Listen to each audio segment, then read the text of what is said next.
Bonjour Santiago Mendieta. Oui, bonjour. Vous allez nous parler de votre dernier ouvrage, Histoire retrouvée de la guerre d'Espagne. Alors j'ai envie de vous poser une première question. Comment se sont opérés vos choix de personnages historiques, ici décrits, ainsi que les événements que vous avez choisi d'explorer? Alors il faut savoir que sur la guerre d'Espagne, il y a autant d'ouvrages, on va dire, qui ont été édités dans le monde, d'ouvrages, de films, de documentaires, même de bandes dessinées maintenant, que sur la Deuxième Guerre mondiale. C'est vraiment une production absolument énorme dans toutes les langues.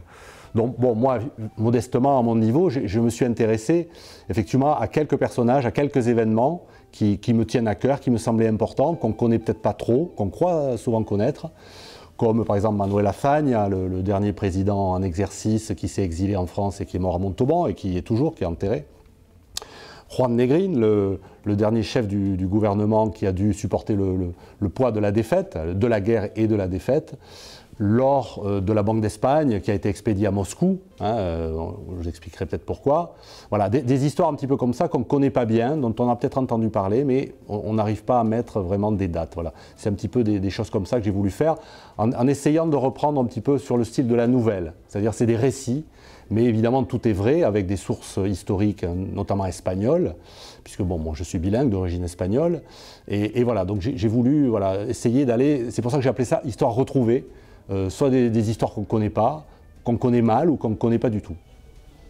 Alors, bien que vous soyez en empathie avec le camp des républicains espagnols, celui des perdants, vous ne cachez rien des exactions commises et de leurs dissensions.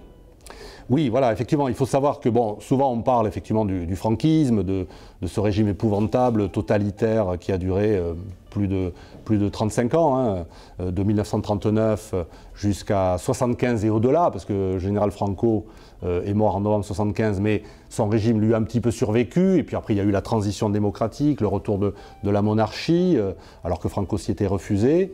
Voilà, mais je veux dire, alors c'était quoi la question, pardon ? Alors, bien que vous soyez en empathie avec voilà. le camp des républicains espagnols, celui des perdants, oui, c'est bon. Vous ne cachez rien des exactions commises et de leurs dissensions.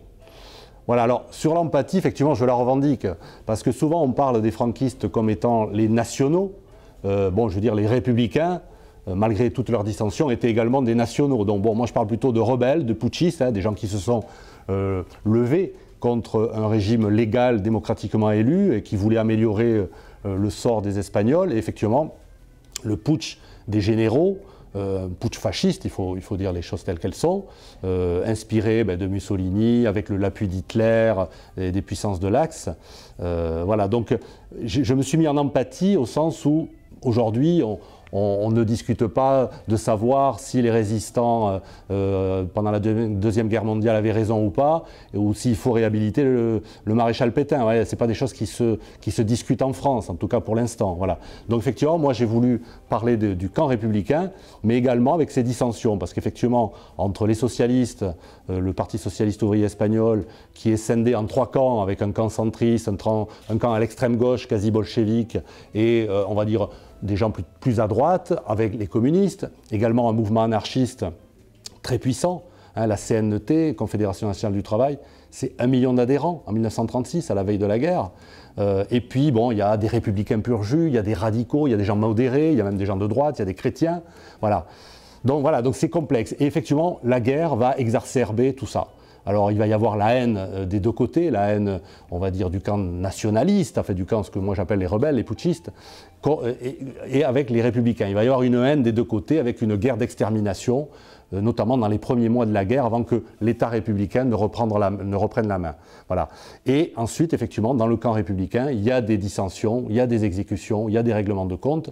Donc effectivement, même s'ils combattent côte à côte, plus ou moins, ou chacun dans leur coin, c'est peut-être ce qui explique également la défaite du camp républicain, et puis surtout le fait que, bon, ils ont face à eux une armée de métier, ils ont la Légion étrangère, les armées du Maroc, ils ont les indigènes, c'est-à-dire des soldats musulmans qu'on a dressés littéralement à tuer, à violer la population civile. C'est vraiment une guerre d'extermination qui est menée, et la République, effectivement, a tenu 2 ans et demi, notamment grâce à l'or de la Banque d'Espagne, qui a été envoyé à Moscou. C'est un des épisodes que je raconte, qui est quand même une histoire assez secrète qu'on connaît assez mal ici en France.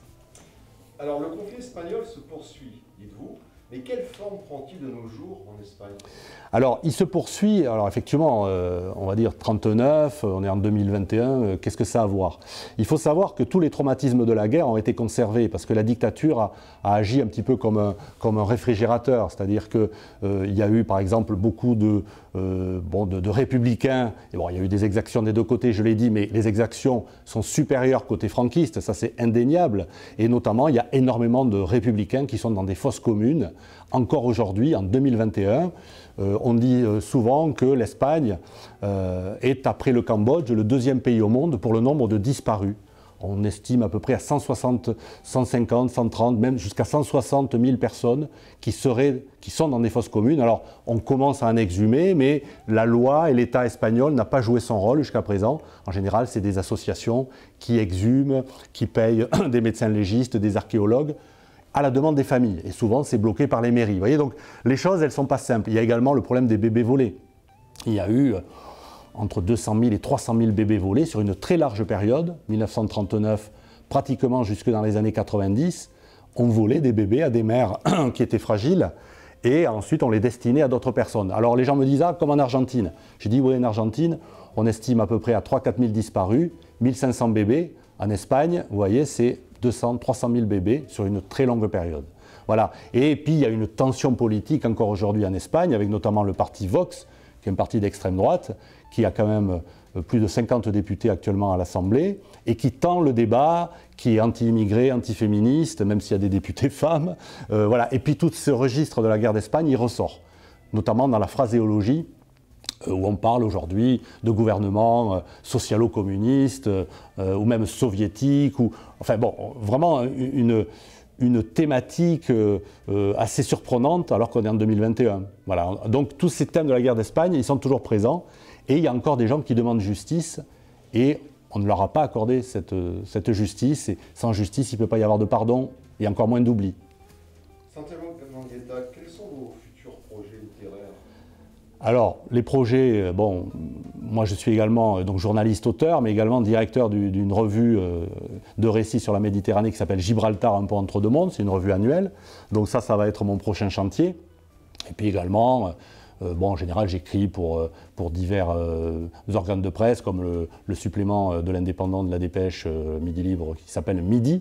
Voilà, donc c'est un peu mon quotidien, mais bon, mon prochain chantier, c'est le numéro 10 du prochain numéro de la revue Gibraltar qui est en vente dans les librairies. Santiago Mendieta, nous vous remercions. Merci à vous.